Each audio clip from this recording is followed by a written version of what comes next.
It's great to be back home. Of course, coming from Arkansas in that cold weather, but of course we got cold weather here. But again, it's great to be back home.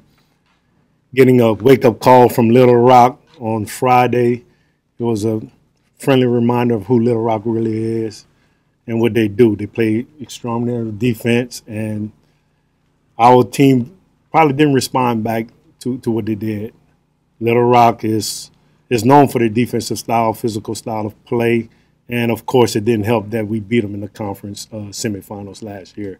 So Coach Foley definitely had his team prepared for us, and we didn't respond back to the physicality.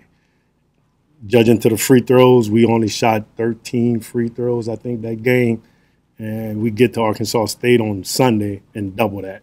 So, and same offensive style, same schemes that we ran, and it was just we didn't respond, but we did come back to Arkansas State and responded very well.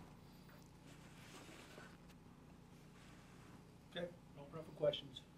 Besides just the offense in general, were there any things that y'all weren't able to do Friday that you were able to do on Sunday? Well, on Sunday, I think our team, and I love the way our team, we responded to the way the referees was calling the game.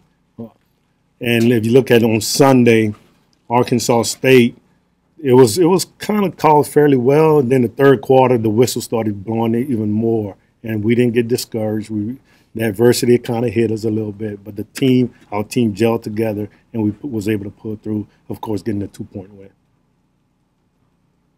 Deacon, as far as it's been up and down with the injuries and the lineups and everything. Just talk about, did somebody take charge in from a leadership standpoint in getting beat so badly on Friday and then rebounding with a win on the road on Sunday, as far as handling the leadership part of all of that? Well, I think it came from the coaching staff when they practiced after Little Rock. So that was Saturday we practiced, and we kind of jumped on a few of them, and especially in Deacon Jones, we kind of jumped on her, and because she turned over the ball like twice in practice right off the bat, and we jumped on her, and she responded very well, toward that.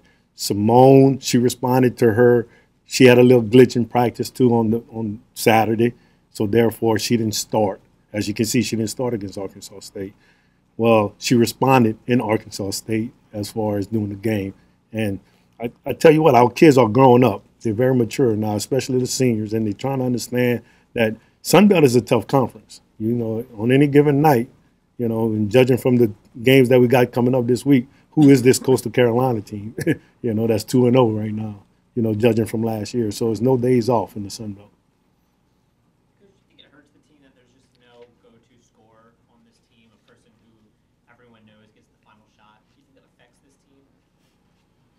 I think it really helps this team because if you look at Malachi, who she's just a sophomore and she's not afraid out there. She's playing, she's shooting the ball freely, no stress. Sky, who's a freshman, who kind of hit a bump in the road. She is our leading scorer, throughout the season, but not in conference. And now you have Deacon Jones, who's coming around in conference, who is our leading scorer, and Simone, who's just a solid, she's just a solid player. She's going to give you that 50% from the field on any given night. So I think it makes us hard to guard, but at the same time, it makes us, I guess, accountable to one another. We don't mind passing the ball. Think about Little Rock. They lost Collins, who was their leading scorer, and they wound up scoring 78 points on us. Like 70. Who does that? I mean, who's their leading scorer? Nobody knew. So it makes it difficult, i.e. Troy, who's their scorers. They play 10, 12 players, and they all get about 10 shots.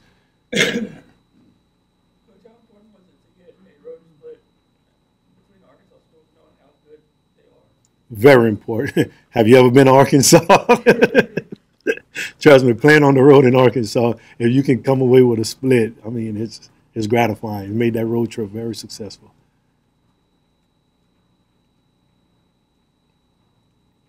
What about what are the specific challenges with these next two opponents in terms of styles of play and what y'all have to do? Well, those that are familiar with the Sun Belt and App State, they are very physical. Very physical. They probably don't have the scoring power as Little Rock, but they're very physical just as Little Rock. As you can tell, last year it was tough up there. You know, in the previous years over here, they gave us a fight. You know, literally, they gave us a tough game. Now they're very young. They start 3 sophomores and 2 freshmen. Maddie Story, the all-conference player, hadn't played this year, so that's probably the challenges that App State is going through right now. And like I said, Coastal Carolina is 2-0. They beat two good Texas teams. Of course, it was home. They held serve at home, that's what you want to do.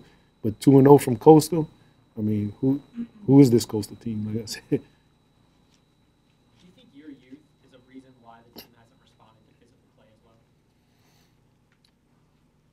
Yes. Not only youth, experience.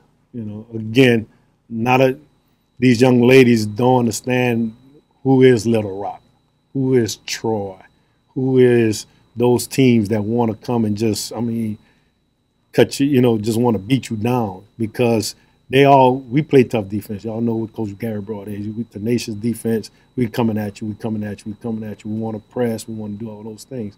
So again, Coach Foley and the rest of the coaching staff in the Sun Belt, they know that you have to beat Louisiana down if you want to win. You want to take all the mental or the confidence that you can, and that's what they're doing. So our youth doesn't understand that, so it was hard for us to respond at Little Rock, and that's where the seniors had to step up, the ones that are familiar, like Simone. Simone's been here 4 years, so she knows she needs to step up, especially with Little Rock.